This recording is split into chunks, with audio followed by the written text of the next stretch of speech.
Welcome to Otherworld. I'm your host, Jack Wagner.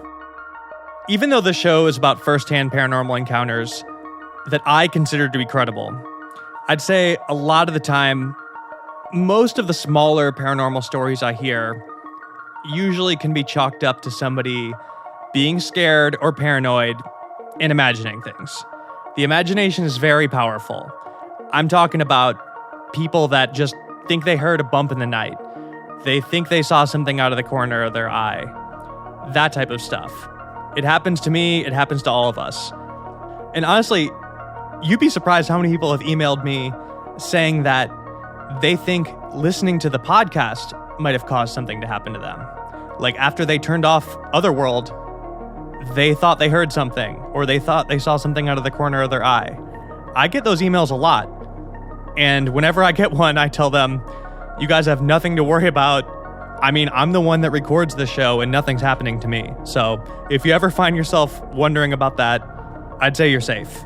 But anyway, when I first came across the story for today's episode, I thought it might be exactly what I've just been talking about. A case of people being a little paranoid and basically scaring themselves. The guy who emailed me said that his wife was raised very religious. In fact, she was so religious that they didn't share a bed until after they were married. And I'm not making some kind of innuendo. I mean, literally, they did not sleep in the same room or bed until after they got married. Never. And during those first nights they spent together, strange things started to happen.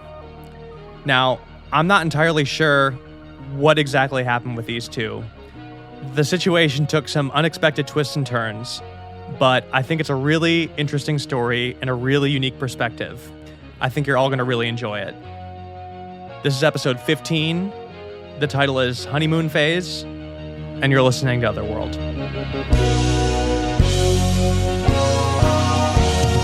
Hello? Is this Bobby? Yes, it is. You still rolling? Yeah, let us know when you're ready. Okay. So feel free to ask some questions. You tell me. Samo in the Pacific Island, get pretty superstitious. This is a story about. Just like comes out like that.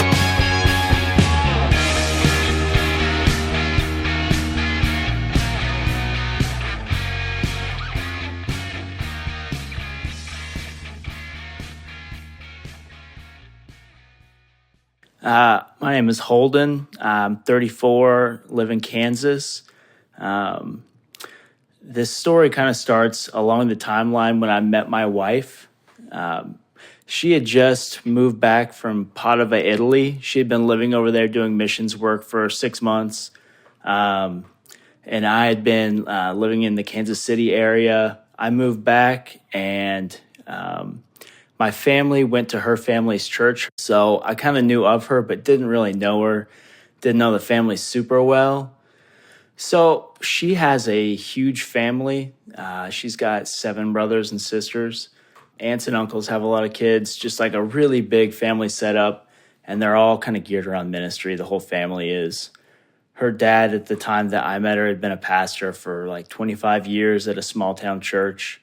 Her grandpa's a pastor. Her uncle's a pastor. It's like, it's not the family business, but it's pretty much as close as you can get to it.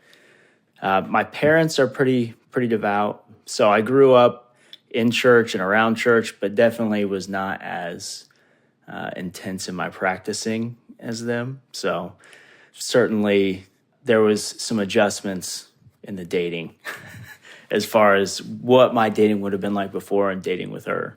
But yeah, her dad, he pastored forever. He's still a pastor now, knows everybody. Like if you go in that town, if you talk to anybody that's been in that town or around it, they know him. Like he's a well-known figure in the area. So, and in high school, I was not like the worst, but I was definitely kind of a knucklehead, and that was kind of known throughout. So her dad was maybe uneasy with me at first, at best. It took a while to win him over, I would say, to get him comfortable with that. But when I moved back and she moved back kind of around the same time, we both started spending some time together, hanging out.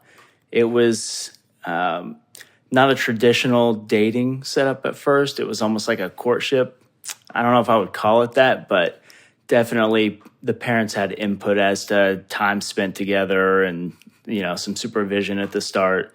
A lot of hoops to jump through to, keep dad happy. So we dated for 6 months to a year, got engaged. It was really fast, but kind of, followed the rule book, kept everything clear. And towards the end of that, we bought a house. I moved into that house. She didn't move there. I spent my time there, but she did not come there very often. She'd come hang out from time to time, but it's pretty much just me there for the first 6 months until after we got married. After the wedding, we didn't go on the honeymoon. I think we had a day or so at the house before we actually left town. So that would be the first night that we stayed together in a house, period. We'd never slept in a room together, nothing. So we were going in just cold turkey, no idea what to expect, no frame of reference for habits, routines, any of that. So this would be the first intro. And it was a pretty weird first intro, all in all.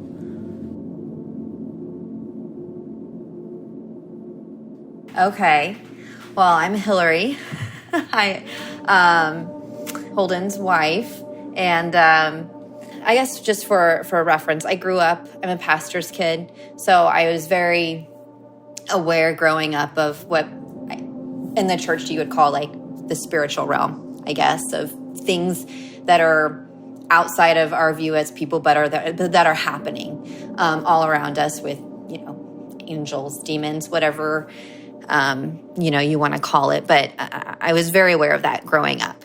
I never really experienced anything with that personally, but I'd always heard about it. And I was very, conscious of that within church and things like that. So that's kind of, my background growing up. And so when Holden and I got married, because of how I grew up, we had never, we didn't live together before we got married. We hadn't done any of that. So when we got married and we moved in together, within probably the first week of us being married, we had just moved into our first little house together, and we were sleeping, and I had this very vivid dream that I was being chased I was running on railroad tracks, and there was a train not far behind me, and I was running for my life. And then all of a sudden, I wake up, and in real life, I wake up, and I am throwing myself across our bedroom onto the floor. And I remember hitting the floor, and I became conscious at that point. And my poor husband, who I just married, was looking over the bed at me and just staring at me in disbelief, probably thinking, who are you? Who did I just marry? He looked terrified, and my knees were all bloody. I had scraped them up on our wood floors, and I had no idea what happened. I had never had dreams before where I had acted out within the dream or had sleep paralysis or anything like that. I've had my fair share of nightmares, but nothing where I, had jumped out of the bed or walked even, or was sleepwalking. So it was very weird.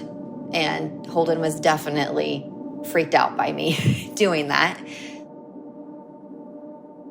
I woke up and my wife had made a really violent movement in bed, and it was enough that it jolted me awake just in time to look up and see her lunging out of the bed.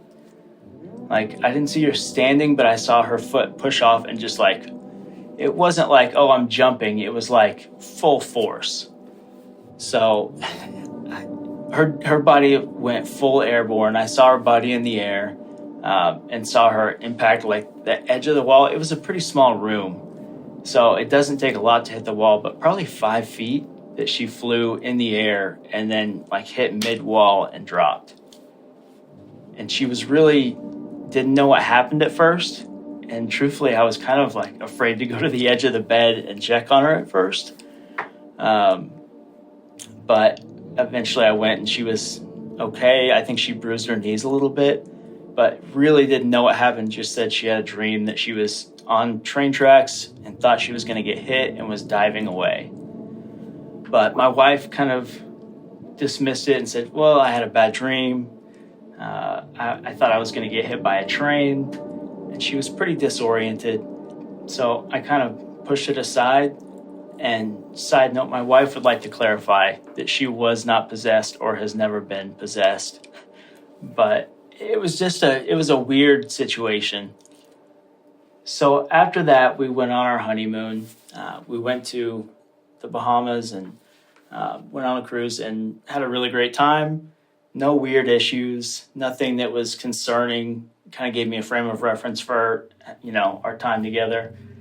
But then we got back, and it was probably a week or two after that I woke up in the middle of the night, and she was kind of looking down at me and had a dead look in her eyes, but she wasn't awake. She was touching my face, not really rubbing it, just had her hand on my face, and it freaked me out. So I called out her name, and she didn't wake up, and I had to kind of push her or kind of jolt her, and she woke up and said, well, I was just having a really weird dream, but it's nothing. And at that point, I was really freaked out, because it's just weird when somebody's watching you sleep. It's just an uncomfortable thing. And yeah, she is going to hate this part of the story, but it gave me some, what am I in for here? This is, we're not even a month into marriage, and this is freaking me out. But after that, I don't think anything really occurred for a while. That was probably in May or June. But then that Halloween, we were looking out a window and noticed that in our neighbor's backyard, probably 2 doors down, they had a bonfire going, which it was a pretty reasonably sized bonfire for being within city limits.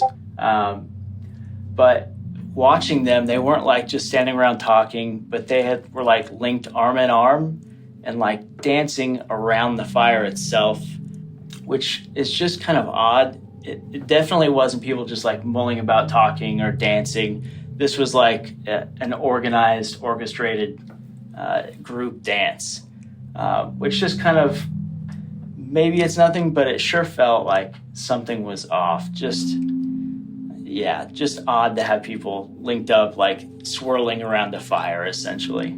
They were linked arm in arm and just jumping and dancing around the fire. So it was probably 6 or 7 people probably linking around the fire. I've never researched it to see if that's an actual dance, but it definitely seemed you could tell something was off with it. I remember on Halloween night, I went outside in our backyard and I was letting our dog out, and I noticed 2 houses down, our neighbors were doing a weird, they were having a bonfire, what I originally thought. But then I started noticing them gathering around the fire and doing a weird dance where their arms were linked and kind of going around it. And I'm okay, they're just friends, I didn't think much of it. But they were doing that for a while, and I went inside and I told Holden, our neighbors are doing, some weird dance around a bonfire in their backyard.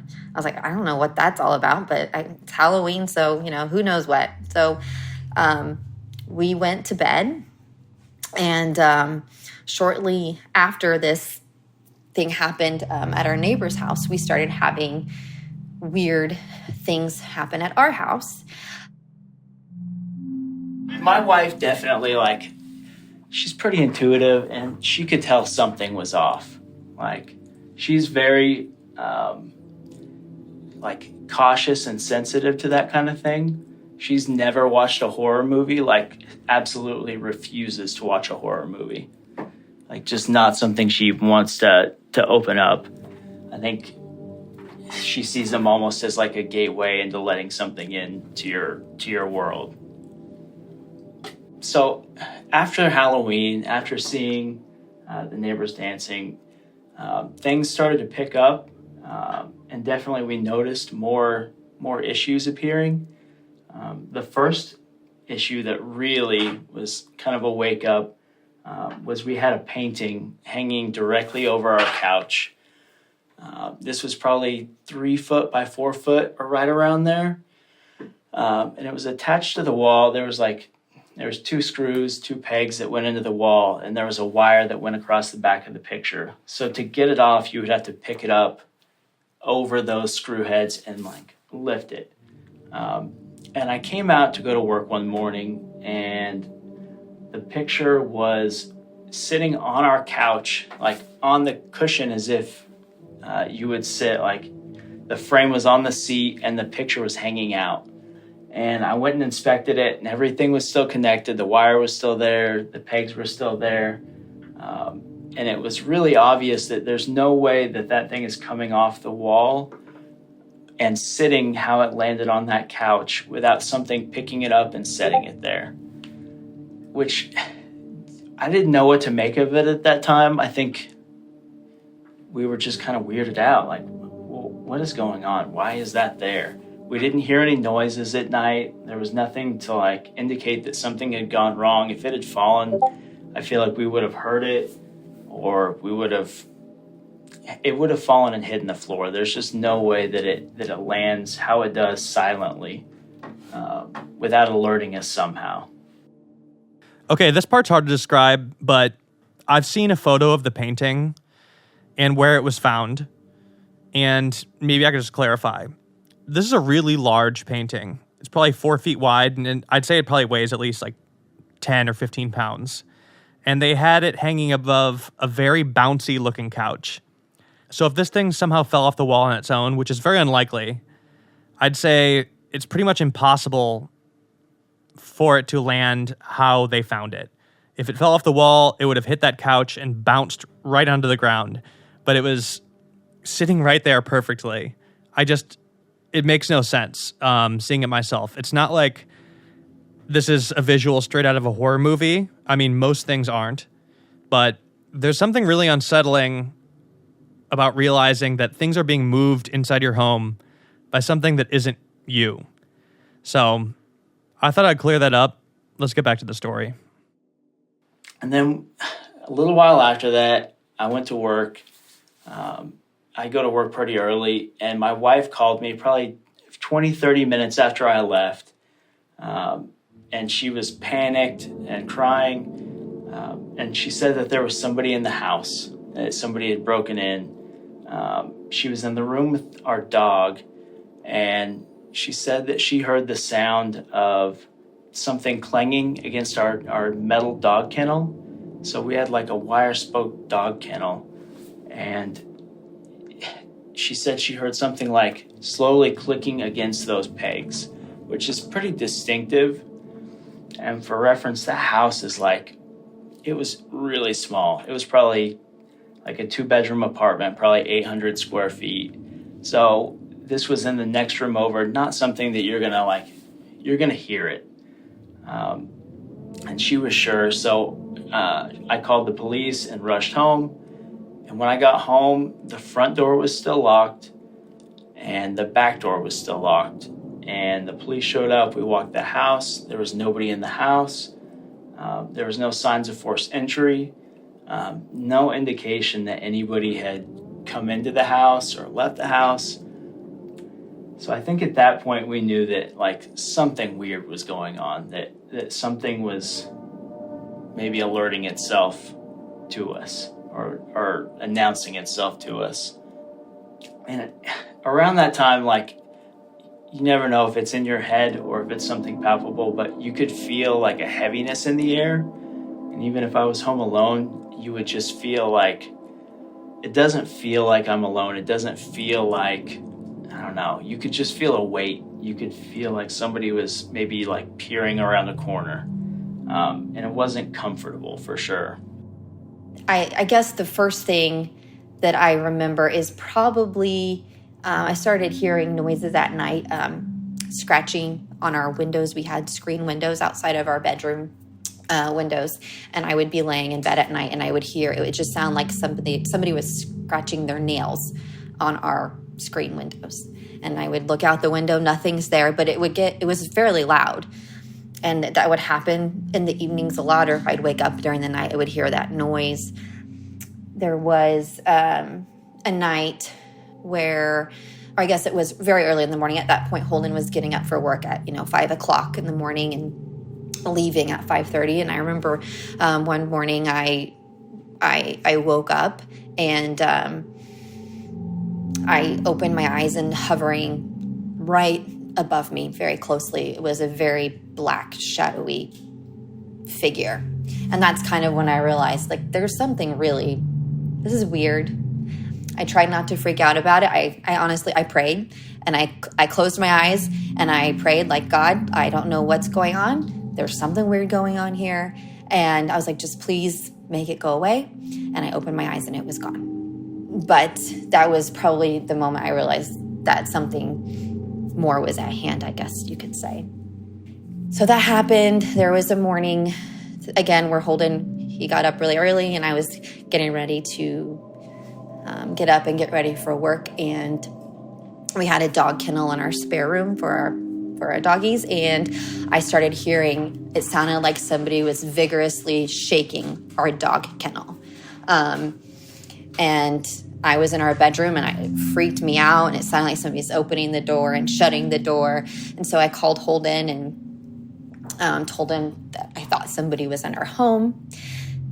And we called I finally left our bedroom. We called the police. They came and they checked all the entryways and everything, and they didn't see anything. So there was nothing suspicious there. So that was another thing that just seemed very, very odd. And then I woke up one morning and went out to our living room, and there was we had this painting over our couch, and it's hung with a wire, so it's very hard to take off of the wall. You have to lift it up and take it off. And it was just sitting perfectly perpendicular on our couch, which was very odd. So I called him and asked him if he had taken the painting off of the wall. And he said he hadn't. So that was also bizarre, that our painting just was sitting on the couch. So after all of these things happened, I finally I decided, I just felt this feeling inside of me that there was something going on in our home, and I just felt like a tug in my heart, I guess is the only way to put it, that I needed to call my dad. And my dad's still a pastor. And I explained to him, what was going on in our home. And I hadn't really talked about it with other people. Not with my parents or, people at work or anything. But I told him, I was like, this stuff has been going on. It's weird.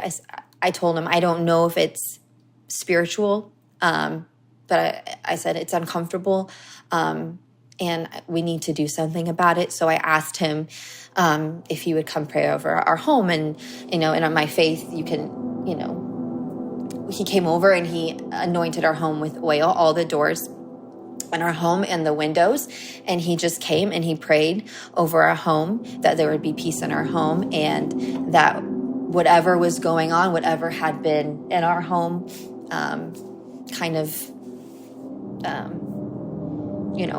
harassing us, I guess, in a sense, would be gone, and that we would never experience anything again. And he prayed a blessing over our home.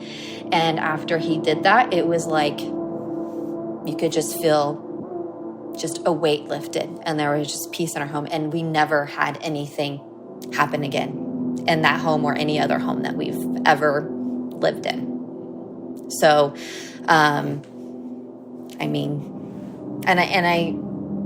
I told Holden when talking about this, I just honestly, until this came up, I hadn't talked about it in years. And I guess it's simply because I just don't want to, I just think this stuff is real, and I don't want to glorify it. And I think it's something that you don't want to mess with, because it can be very scary. And thankfully for me, I have my faith, and my faith brought me peace because I felt like I knew what was going on. But it's scary stuff, and it's real, you know.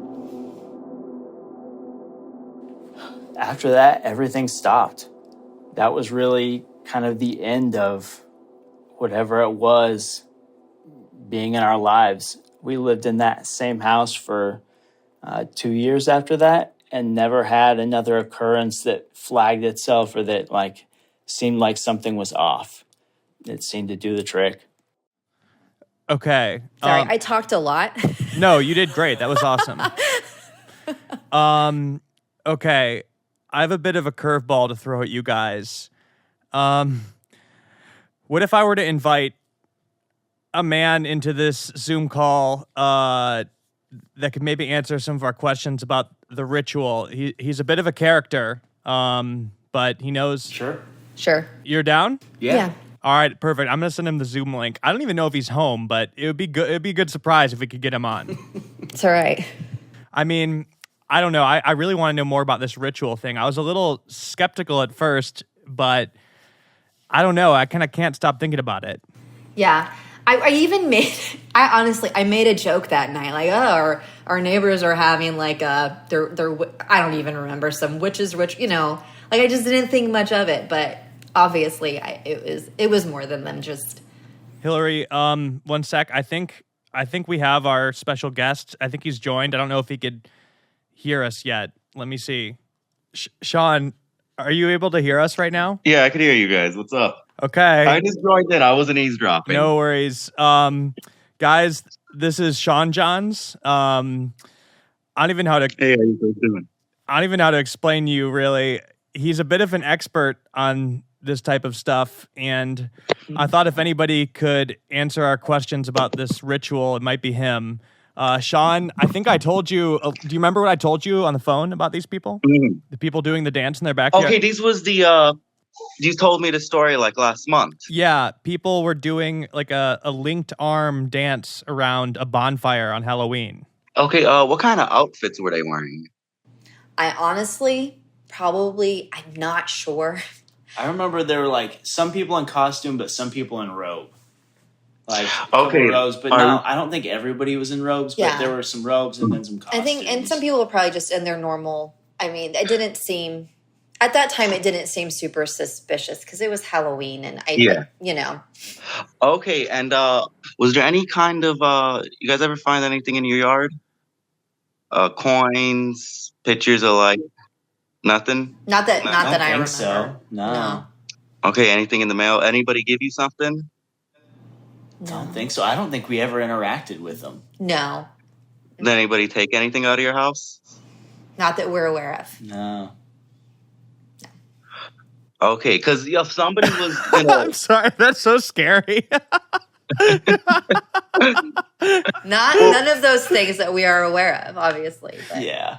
okay, because let's say if somebody was trying to do something to, you know, hurt you guys, they would either need to leave an object that they was messing with in your yard, or they would have to take something from your house and start, you know, doing weird stuff with it.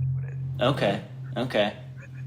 So from what it sounds like to me is it was, you know, people joking around on Halloween, and they didn't know anything what they were doing. They probably bought a book from, you know, Barnes and Noble and said, hey, let's do this on Halloween, see if we could talk to somebody. And then by doing that, they awoke in what was in your house and made it way more stronger than before. Did it get stronger after the ritual was done? Yeah, that's when things kind of started actually happening. Prior to that, there was only one thing that kind of happened, and after that is when things started progressing. Yeah. If you start calling things and you don't know how to call them, and you had a mind, you know, an entity in your house beforehand, you could think of that like pumping it with a little bit of steroids. So it got a lot more power from what they did.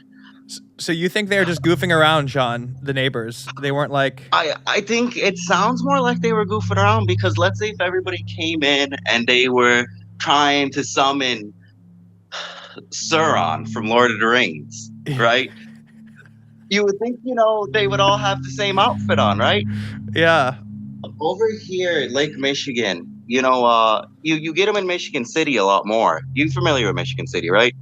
I am, yeah. Okay, so in Michigan City, right where that nuclear power plant is, Yep.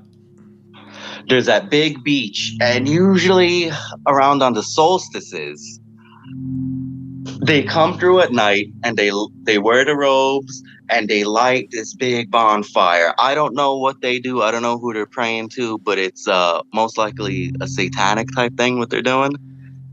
It's super crazy. That's why I always tell everybody, like, don't bring the rocks back from the beaches. I'm talking about the huge ones. Oh, wow. Yeah. That's terrifying. You say don't bring the rocks back from the beach in Indiana because they might have been used in rituals? Oh, yeah. I'm talking about the big... Are seashells safe, or is that all? Tell our kids never to bring any seashells home from the beach. Yeah, but you can bring the seashells. Like, I'm talking about the big rocks where they're lighting their bonfires out of. Oh, yeah.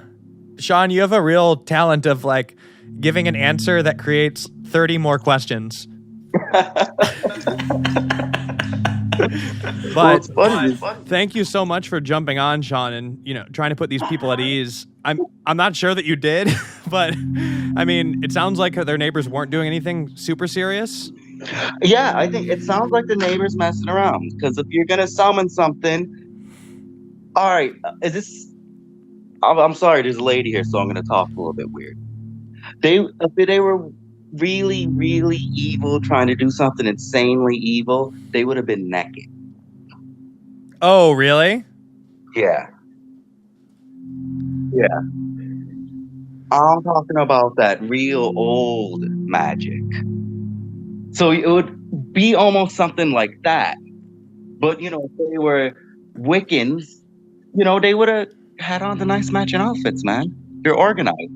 I think we've permanently scared Holden's wife because she's now left the room. No, our daughter came up. She's got to go wrangle.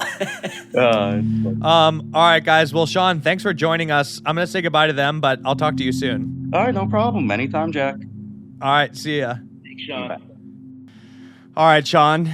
I got to say, I think you might have scared those people more than you helped them.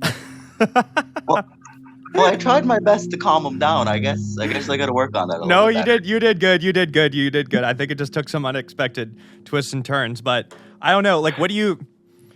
I guess we got to wrap this up at a certain point. But, like, what do you... Were you being sincere? Do you think those people were just messing around next door? What makes it stick out a little bit is the dancing, and that there was some people wearing the all-black outfits.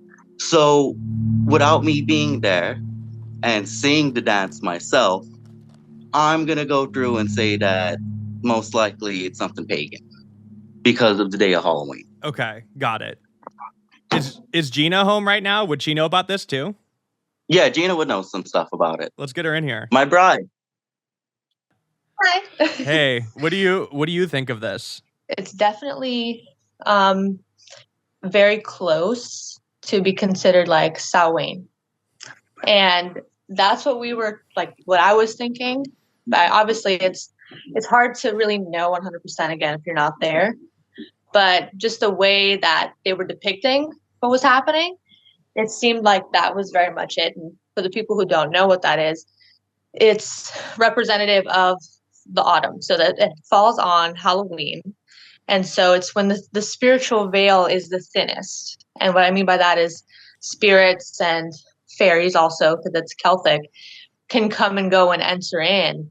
And it's an easier way to connect with your loved ones or the spirit world in general.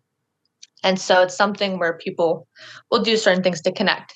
You don't really know what they were trying to connect to, because some people do it to connect with their loved ones. Some people will do it in a more like sinister way and connect with something else, out of curiosity. Like it could have been a bunch of people that had just seen it on Google and wanted to try it, like in a more like negative like standpoint. Or it could be that, they were trying to connect with fairies. It really could take on way like more different things. So it just depends. See, here's the deal about it. So, I'm not crazy here, so everybody knows. I'm not schizophrenic. This is hundreds of years of culture that we're talking about. This new modern age of Christianity and Catholic is younger than what their beliefs are.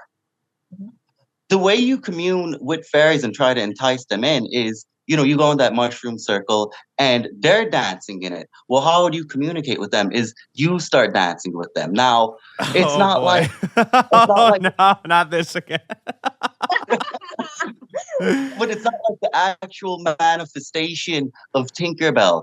It's the manifestation of I give something what it wants and it gives me something in return. Now, it's not like how the gnomes are where they want your life at the end. These are just more like mischievous spirits who just give you what you want, but they like living with you and fucking around. But guess what? At the end of the day, you're giving them the offerings and you're giving them that power. There's an exchange. There's always an exchange over everything. It's you're reaching out and asking the world like a manifestation, but you're manifesting it into a force that you don't understand. It's always down to your intention is the defining line of this, what you open yourself up to receive. All right, as tempting as it is, guys, I cannot go down the path of the fairies in this episode. We got to keep this grounded to Holden and Hillary. I'll save that for a different episode on a different day. But basically, you're saying that you think that the neighbors might have been doing some kind of dance related to Samhain or some kind of pagan dance, whether it was intentional or they just saw it on Google and thought it might be fun. But either way, you think that it might have kind of amplified what was going on in Holden's house. Is that right? I think it's very possible for both those scenarios, just because there could have been ill intent in what they were doing, right? For all we know, they could have been trying to summon something way more sinister. But even if they weren't, let's say if they weren't, right? And if it was kind of innocent fun, or if they were trying to reach their ancestors or things like that, that's something that could very much amplify what's going on in their home. Or if there wasn't a proper filter installed, essentially, so to speak, then it could have let something else in that environment. And guess what? If it's right next door to someone's house, property lines are a human construct at the end of the day. Yeah. If it was right next door, then you're kind of part of it, accidentally a part of this thing. And so it can definitely bleed into your environment. And especially if there was already some ghost stuff or things happening in their home already, or if it was already something connected, it's going to amplify it. And I just want to be clear, we're not implying that there's something inherently bad about pagan or these Celtic traditions or anything like that. I think it sounds like you're saying that these people were likely treating it like a game, right? They saw it on Google and were just like, hey, let's try this thing. Let's goof around and it'll be fun. Is that sort of the case? And yes, and not respecting that religion. There's nothing wrong with being a pagan. There's nothing wrong with being a Wiccan. It's just, let me try to do what you do. I'm going to make 100 mistakes, right? You need to respect what it is you're going into. But fully respect it and understand the power behind it. You know what I mean? No matter what, if you put intention into something, you're awakening something, no matter what it is. So it's having the responsibility at the end of the day to know that what you're doing and respecting it, especially in a spiritual platform like this, to make sure that you're being respectful to what you're doing and to the people around you as well. That's what is important here. Guys, thank you so much for helping me out last minute with this. Of course. Pleasure as always. Hopefully you didn't scare Holden and Hillary with your stories about Lake Michigan. Hopefully. I mean, we didn't even touch on the Mothman that lives up there yet. Oh no.